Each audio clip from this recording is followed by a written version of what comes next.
Hey guys, I'm Justin. We're playing Path of Exile's The Fall of Oriath, and I'm joined by a member of the development team. Hi, I'm Jonathan Rogers. I'm the technical director of Grinding Games, and I'm keen to answer any questions about Fall of Oriath. So what is the setup for the Fall? So basically, your character has been exiled.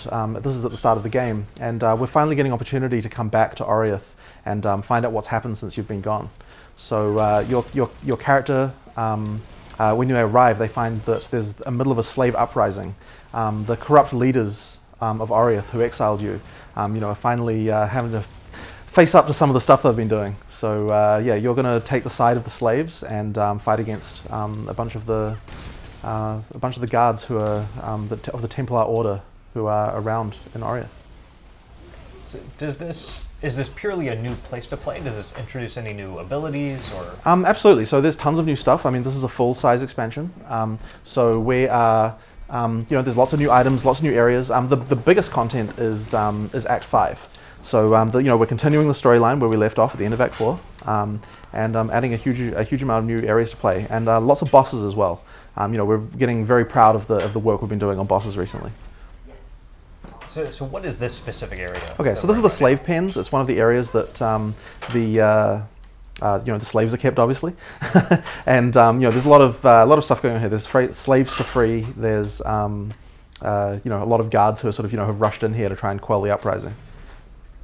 The other thing, another big part of this expansion is we're also removing cruel and merciless difficulty and replacing them with another 5-act storyline that kind of goes through some of the same areas that you've explored before, but with lots of differences to the quests and bosses that are there as well. What kind of differences? Okay, so basically, so in the past, right, you'd play through the game Acts 1 to 4, then you'd play through the game 1 to 4 again, but with higher monster levels and so on, kind of like New Game Plus style thing. Then you play through the game one more time, so there's 3 playthroughs. What we've decided to do now is, rather than do that, we've kind of almost like made a sequel within the game, which is called Part 2.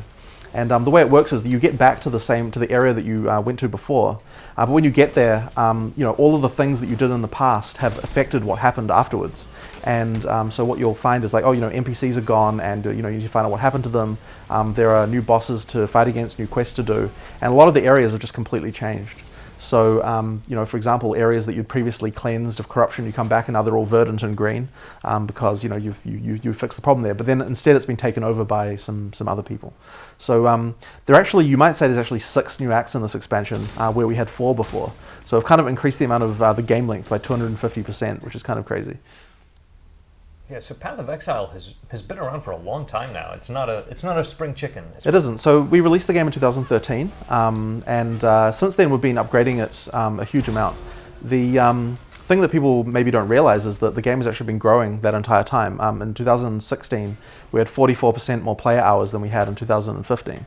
So we're continuing to grow, continuing to expand, and the game has come a long way, both in terms of technology and in terms of gameplay since that time. So you may notice this area here looks a lot nicer than the beginning, the game that you would have played in 2013, and we've been keeping up a lot with lots of engine improvements and so on. And we also had to do a huge amount of work to get the game to run well on an Xbox, right? So this is something that we're extremely proud of, where the game is going. We're playing the game on Xbox One right now. Mm-hmm. So what kind of trade-offs do you have to make to get this working, or do you feel like this is a one-for-one? I'm not going to say it's one for one. There are definitely differences. The thing that's really interesting about it is what we've had to do for controls. We kind of have to go through every single skill and work out what makes the most sense for targeting on an Xbox. So hopefully you're enjoying the way the controls feel and everything, because we work quite hard on it. It's one of those things where it's like every skill you're like, okay, I need to sort of tune the heuristics about when should it, where should it attack exactly, because on PC you've got the ability to obviously pinpoint exactly where you want to do an attack. On console you basically have a direction, so that you have to work quite hard to do that. But we've been doing that well. And there are some skills we'll probably remove for console because they're just not going to work. But other skills that actually feel better, things like Cyclone, just feels better when it's channeled and you get to move around than it does on PC, just due to the way that that control is. So we're very happy with how it's turned out. When you have new expansions like this, do you find that it increases the player base? Do you have a lot of either new players, or do you have a lot of returning players who might have fallen off that come back for this? It's both of those, and honestly, when we're designing every expansion, we have to consider, essentially three classes of players, right? We have the players who are new, we have the players who are returning, and then we've got the players who are currently playing. So we need to sort of think about like what is the content for each of those three groups, and then make sure there's something in the expansion for all of those different people. So yeah, that is a constant challenge. But we've been kind of trying to make sure that we're very like we're not afraid to try new things. We're not afraid to make changes, even though the player base can sometimes be a bit angry about it, right?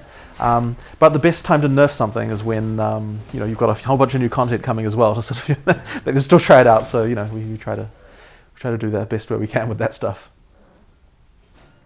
So where are we at now? Okay, so this is the Oriath Square. It's kind of the central location of the city, and from here there's a bunch of areas going off to the sides, and also a bunch more guards and so on that you'll need to fight. So one of the things I know players will be excited about is they've been continuously saying we need snow areas. There's no snow in the game, so we're finally delivering on that with a couple of different areas in Act 5. So how is the game?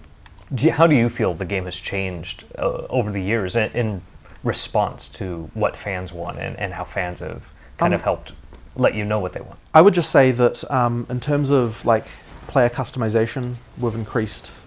We've added so many systems. The other thing as well is the end game has improved substantially. The last expansion, especially, the end game just took had a massive improvement. The average playtime that players play per day now is up to 5 hours. So like once you start playing the end game, people just stick around forever. It's quite amazing to see. So there's a lot of fun to be had there. Yeah. And so this is a paid expansion, right? It is not. So the game is free to play, and every expansion is also free. We make money with cosmetic microtransactions. So there's absolutely nothing pay to win in the game, and the entire game, including all expansions, all the content that's been made for many years, is coming to Xbox as well. And we're hoping to, as much as possible, to ship all the expansions at exactly the same time on both PC and Xbox.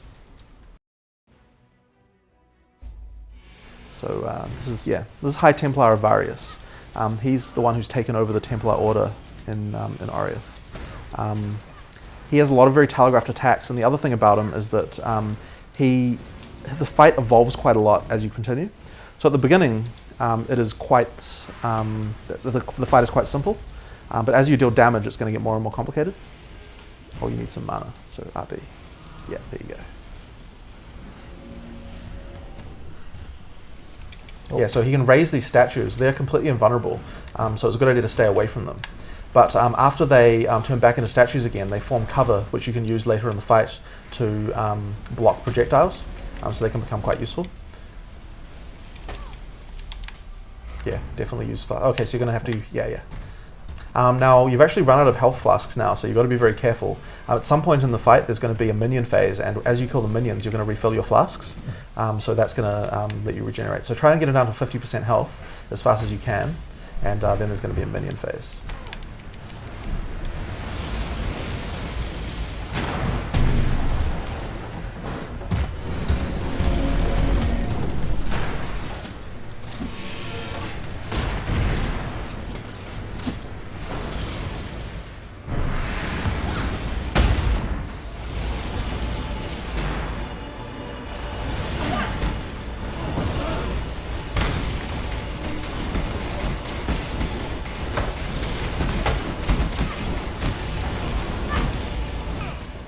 Unfortunately, it can get pretty intense and down to 30 FPS during some of the stuff, but that'll be resolved by the time the game releases.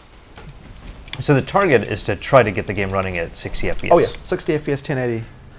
I suspect that by the time we're finished, we may need to do some dynamic resolution scaling, but we should be able to do pretty well. But yeah, as I said, it's hard to know exactly because we haven't fully optimized yet. Oh yeah, now run away. Get behind a statue. Yeah. Yeah, so when he uses that skill, you want to be far away. Did you run into any issues with getting a free-to-play game working on console? Because I know, like, when you're dealing with something like Xbox Live or even PSN, that the free-to-play model can seem problematic, I guess, in some ways. Yeah, so I mean, obviously consoles free to play is newer than it is on PC.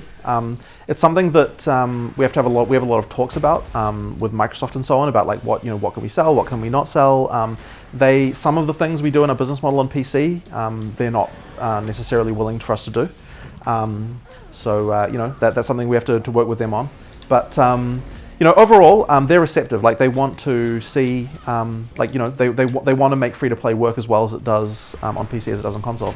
And they've had some really excellent free to play successes with some of their other games, like World of Tanks and so on. So they're definitely interested in increasing the number of free to play titles on their store. And we're hoping that we're going to be one of the bigger ones. Yeah, perfect. What kind of elements are you not able to do on the monetization side? So I mean, like one example is a lot of our packs that we do sell on PC. We include physical merchandise in with it as well, like T-shirts and stuff like that. And we've found that by we have an almost Kickstarter like reward tier system on PC. So for example, we'll sell a pack that contains like some points, but also some, like a T-shirt and stuff like that. And then you go up to the next pack up that's a bit more expensive, and then it contains everything from the pack below plus like signed concept art and that kind of stuff. Unfortunately, Microsoft aren't really willing to do that kind of stuff, like selling physical goods on a virtual marketplace. So there's just there's details like that we have to work around. So we're gonna have to change a few of those things, but it's not a huge deal. Oh, run away. Whoa, okay. Okay, so you've just killed his first form, and now he's turned into the god Innocence. Now it gets hard. I was going to go talk to him and say, hey.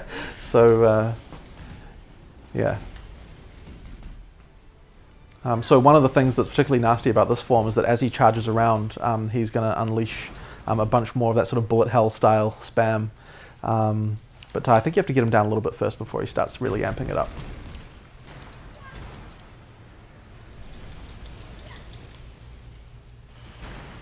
Yeah, okay, there we go.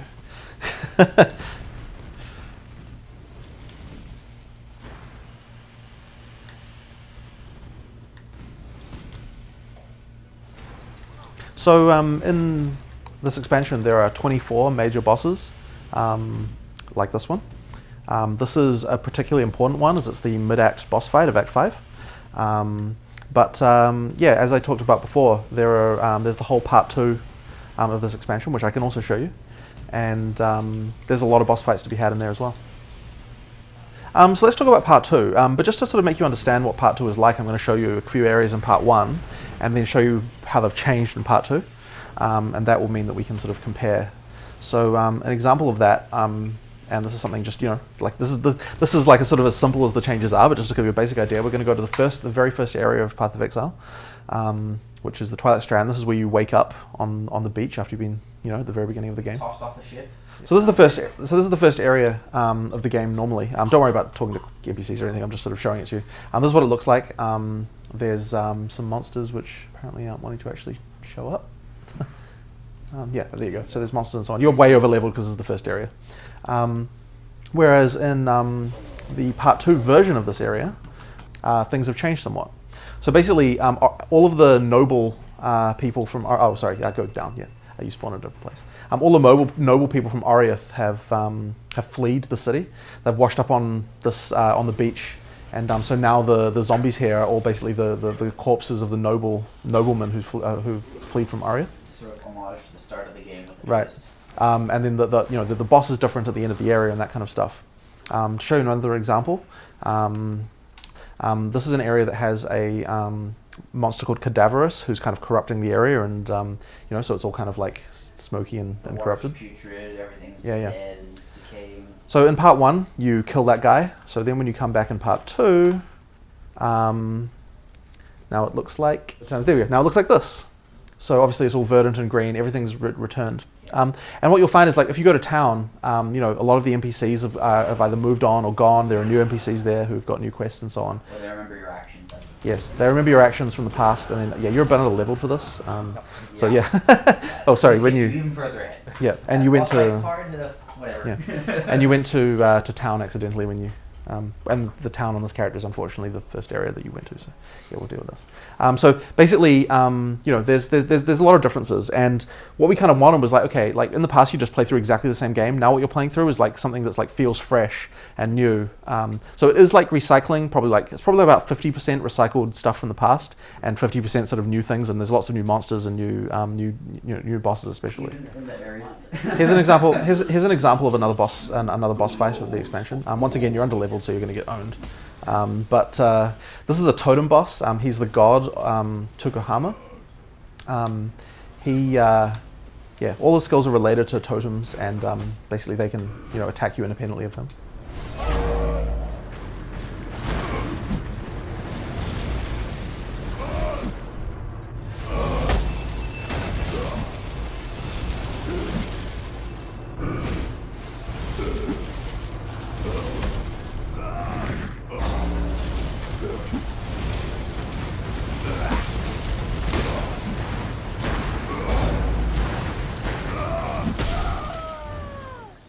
So that's an example of Tukuhama. So here's another example of part 2. So in part 1, you explore this area called the prison. In part 2, you do enter the prison, but rather than going out the other side of it like you do in part 1, you instead climb up a tower and eventually end up on the roof. So this is where you come from, so you want to go up there. Then you fight. So you're on the roof of the prison now, and then you have a fight with Brutus, who was a boss you fought before, and Chevron has reassembled him and is powering him up. So he has the skills that he had before, but only there's sort of powered up versions of them that you have to fight. And once again, you'll get completely wrecked by this boss since you're too low level.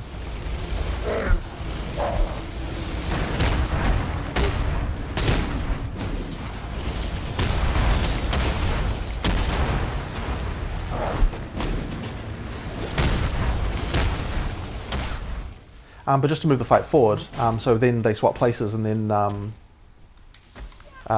she comes out, and she's even slightly harder than Brutus and has got a bunch more fix. So we run around when she's doing that because she's floating up in the air and then firing down. Yeah.